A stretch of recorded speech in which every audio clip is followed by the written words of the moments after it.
Hello everyone. For today's session, we take up this very interesting topic of the new versus the old media. In this particular session, we are going to talk about what is this new media, what is this old media, how do we differentiate between the two, and what are those very unique characteristic features that adds this element of newness to the new media. I would also be talking about and spending some time discussing on those two very important keywords of control and production when it comes down shifting the paradigm from that of the old to that of the new media. To begin with, we first talk about the evolution of the old to that of the new media. Well, 20 years past, it was the mainstream media which dominated the show. We had only the print, we had only the radio, we had only the television to talk about when it came down to us as mediated communication platform. Somehow we were so dependent on these mediated platforms that the audiences were left with no choice but to completely depend and trust whatever was being fed to them. We can trace back to the origin of the magic bullet theory when it comes down to the concept of old media. Well, magic bullet theory talks about this overdominance of media, specifically the monopolized version. Like take for example, there was an era where we had to only depend upon Doordarshan or we had to only depend upon All India Radio for informations. The audiences were left with no choice, the audiences were left with no options to search and to verify any information being bombarded to them. So, in this respect, there was one frame of time when the audiences were left with no choice but to depend on these quote unquote mainstream format of communication. At one era, it was only the monopolized communication platforms. Later, however, there were private channels and there were options added to it. And that is where we talk about the growing dependency of these mainstream media. We talk about the dominance of mainstream media. Whatever was being shot to us, whatever was being fed to us, the audiences were mere passive recipients and we believed in that. Well, in standing today where we talk about old media getting slowly transcended into new media, this is where the line of difference lies.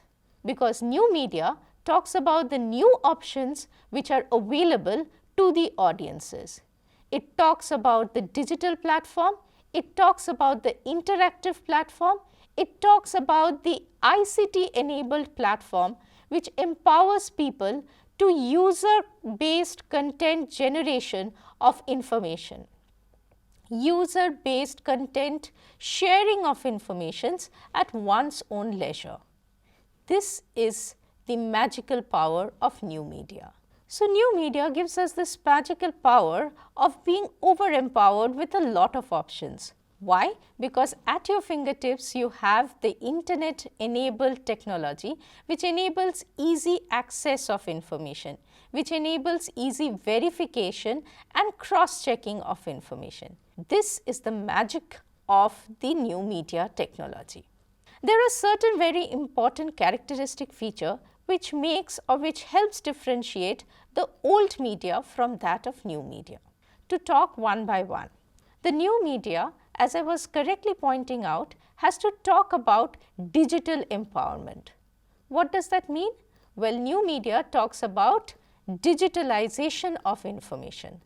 It enables breaking of informations, sharing of information in the form of binary codes. So, this is the first most important characteristic feature of the new media technology, which was missing or which was not there with the mainstream quote unquote the traditional format of communication, the old format of communication. The second important characteristic feature that adds this element of newness to the new media is the concept of interactivity. This happens to be again the turning point which leads media, specifically the new media, to grow so very important and popular. The mainstream format communication was majorly one way. That is, it was flowing from the media organization to the passive recipients. On the contrary, the new media enabled us, specifically a platform where people could interact immediately. There was this concept of two-way feedback sharing. The audiences now were slowly getting engrossed to share their observations, to share their understanding with the piece of information breaking on a news platform. And that is where it became to grow very popular, because the audiences for the first time felt themselves to be empowered in the communication of information sharing. Interactivity is important. Why? Because it makes or it enables people to share their opinion, and therefore it gives an opportunity for the public voice or the public opinion to be heard. The third most unique feature about new media that adds to the element of newness in new media is the concept of being globally networked. This again is a very unique and outstanding feature of the new media technology. Initially, when we talk about the mainstream format or the old format of communication, it was limited. It was limited to a particular space, to a particular region, to a particular locality. The number of audiences to which you reach was limited and restricted. However, with the boom of the information communication technology, these days reaching out globally to n number of people is no big a challenge. With just one click away, you can actually access the whole lot of people spread across the entire globe. So when it comes down to new media, you are escalated to a global platform of audiences to reach out your information with. The fourth most important perspective of new media is the concept of enabling participatory approach. When I speak about participatory approach, it talks about active participation of the people. Now, how can an audience be an active participant? Well, audiences can be an active participant in multifaceted manner. Audiences can, instantaneously react and share messages, share feedbacks to an information being broken. And also, audiences can participate by helping or generating news products or news packages or news informations. What I am focusing or what I am trying to establish is this huge sort of advantage of user-generated content which is available with the new media technology. Yes, if you have the digital connection, if you have the internet accessibility, you can actually produce your own content. Thankfully, the social media websites have actually been an accelerator and a catalyst to this user-generated possibility of new media. The next very important characteristic feature of new media is the concept of hypertextuality. Hypertextuality is a term which talks about links which are available on the new media platform, which opens or helps navigate a consumer to several pool of information which is available on the new media space. It is a navigator which helps you find out the origin of an information from one to that of another link. Never was this again possible in the mainstream format. So this again stands out to be a very unique and one of the most outstanding feature of new media. Specifically because new media now has to give you that pool of information accessibility to the people. The next very important characteristic feature in correlation to this is the element of convergence which is observed in case of new media technology. Well, mainstream media, we were all aware, I was talking of the broadsheet a few time back. Well, it was only the textual content coming to you. But just imagine when you go down and you search things online, how much type of content that you can get. Like take for example, in a blog, you not only read about the text, but you also have an video associated with it, you have the audio associated with it, and so it's a plethora and a convergence of technology which is seen. This not only adds on to the content and more establishment of the content over new media platform, but it also adds to the attractive packaging of the information being shared, which was not possible on the old media platform. Another very interesting feature of the new media technology is the cutting short of the time and distance. Well, we cannot forget, in the earlier time, when there was no television and radio, we had to wait for 24 hours for a newspaper to be delivered and for someone to come acquire the information.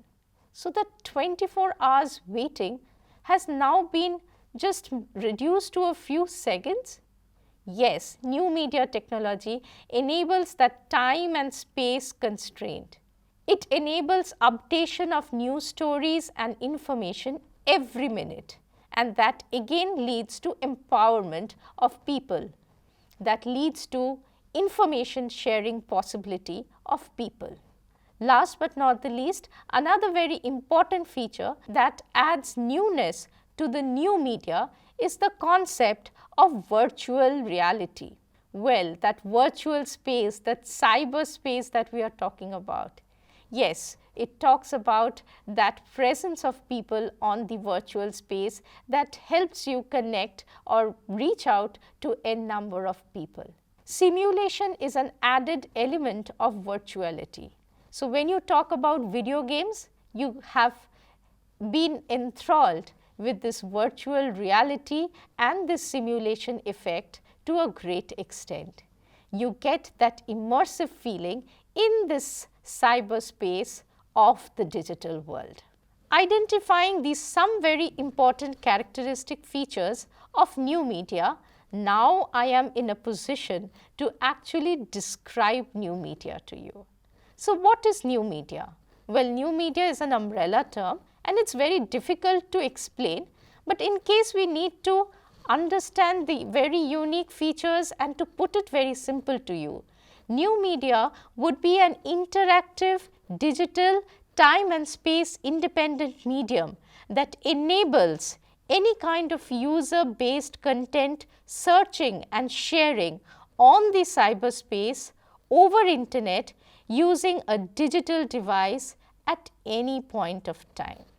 So, digital device or new media platforms enable you to access information firstly at your ease, secondly at your comfort, thirdly without any limitations or restrictions with time.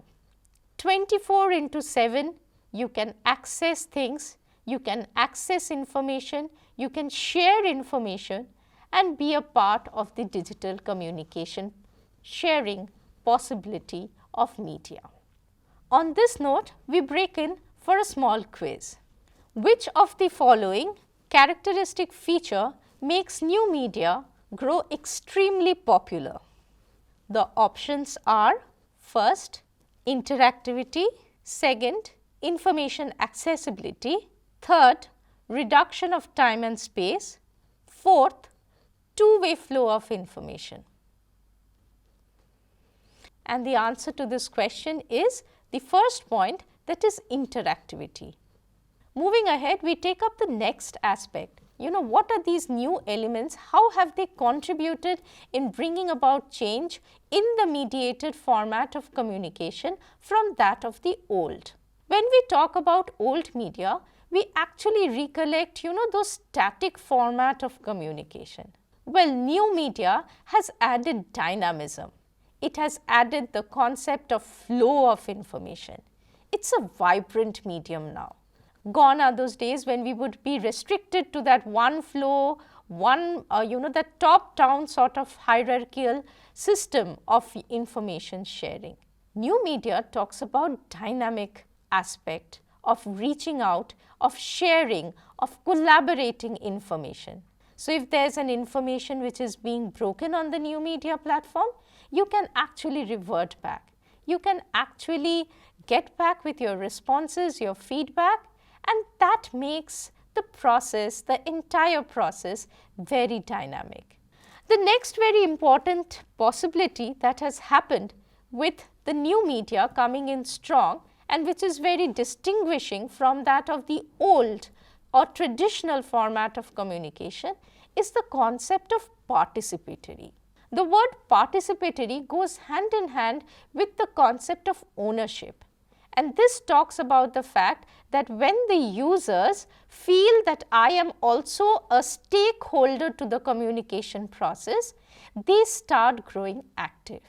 This is what the participatory culture has to be speaking about when we talk about new media technology. The third very observant feature with the new media technology coming in so strong, which is absolutely incontradictory with that of the old media technology, talks about the decentralization. When I talk about participatory approach and when I speak about grassroots level people being given an option to create and generate a content, well, decentralization and democratization talks in this line. Democratization talks about a moving out of that monopolized or hierarchical, that top-down system of information sharing. Democratization talks about breaking of information and accessibility of people to be empowered to be sharing contents. So, democratization basically talks about what? It talks about the content generation possibility being shared with the consumers, being shared by the citizens. The citizens now play an active role in generating content.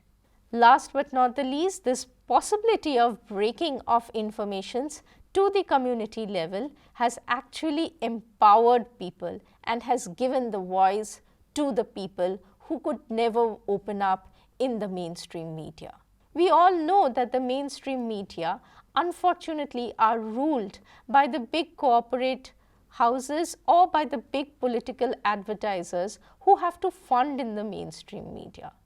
Well, on the contrary, new media platforms actually act as the alternative platforms for these people who cannot make it to the mainstream media to voice out their opinion, to voice out their piece of information that they would want to make public. So, if there is someone being oppressed and if there is someone who wants to speak to the media, okay, and yet they are not very politically elite or they are not very comfortable with the big corporate houses, well, the tool which is easily accessible to them is the new media platform, specifically the social media platforms. Hence, moving ahead, what we can see that with the growth of the new media technology, with the proliferation of the participatory culture, with the proliferation of the user generated content possibility, what has resulted as an outcome is the huge popularity and dominance of new media. Honestly confessing, if we've got to do a self introspection and ask ourselves as to how much of time do we consume informations over mainstream media and over the online platform, we will come down to the conclusion, and there are statistical surveys which have to support you, that the major amount of information influx or major amount of information communication actually happens over the digital platform. It has invaded it into our every sphere of life. Whether you talk about education, whether you talk about politics, whether you talk about economics, whether you talk about letting go information, small informations on a socialization platform. New media by default happens to be the first choice of the people. Why? Because it gives you that empowerment possibility of letting you access information at your comfort level, and it has become popular. It's just like one click away, it's very user friendly, and you can go ahead sharing what you are thinking, what are your perspectives, what are your understanding, and so on. So the world has changed, digital dominance has come in, digital significance has come in. We might not like it, but we cannot ignore the huge amount of strong power the digital world has to generate around us. This speaks not only of the dynamism, but it also talks about the huge dependency that people have on this new media technology. So last but not the least, because of the onset of the new media technology, what we see growing very strong is the growth of a popular culture with the digital culture setting in very strong. Digital culture talks about this popular culture being appreciated, being accepted, being practiced day in and day out by the society in today's generation. We are there connected 24/7 over the digital platform, sharing our perspectives, sharing information, generating information, and it is slowly that is moving or that is helping us revolve our life against that digital lifestyle that we are into. So last but not the least, we cannot ignore the huge amount of impact that new media is having on our lifestyle today, both at micro as well as macro level. Individuals are affected, the society as a whole is affected. There is this content of media generation possibility which is being enabled through the sort of globalization phenomenon which can easily happen over the new media technology. Yes, the new media technology has opened the concept of globalization and agenda setting by the big corporate giants, by the big politically and economically powerful countries of the world. Well, this brings to this very important understanding of the control of the phenomenon of the new media contents in today's time. Well, when we talk about content generation, when we talk about users getting active, when we talk about technology being affordable, well, it is unfortunately limited to the few very powerful both economically and political countries of the world. Somewhere they can afford that technology, and therefore they are the ones who coincidentally happens to be the creators of information, and they happen to share it. So somewhere down the line, when we talk about control of the new media generation possibilities, yes, to a great extent, it is still found to be very polarized when it comes down to new media informations being circulated. It is polarized to the most powerful countries. It is polarized to a great extent by the economically powerful, military powerful countries of the world. Comes in the concept of the cultural imperialism theory.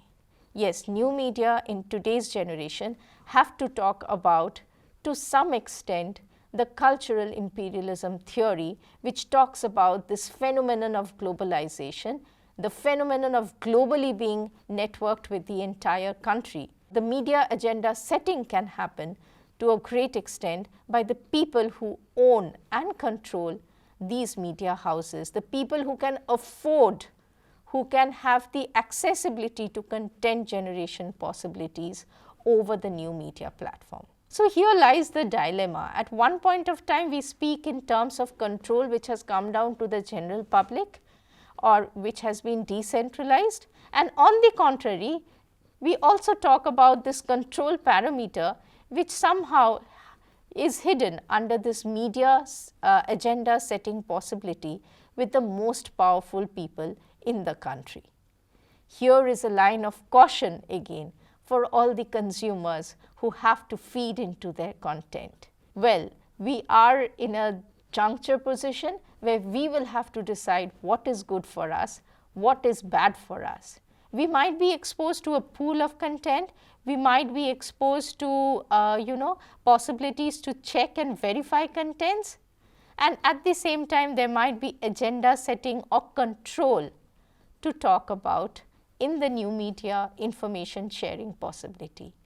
This is the time where we check and we hold on for some time before believing and blindly trusting the information which is being shared over the online platform.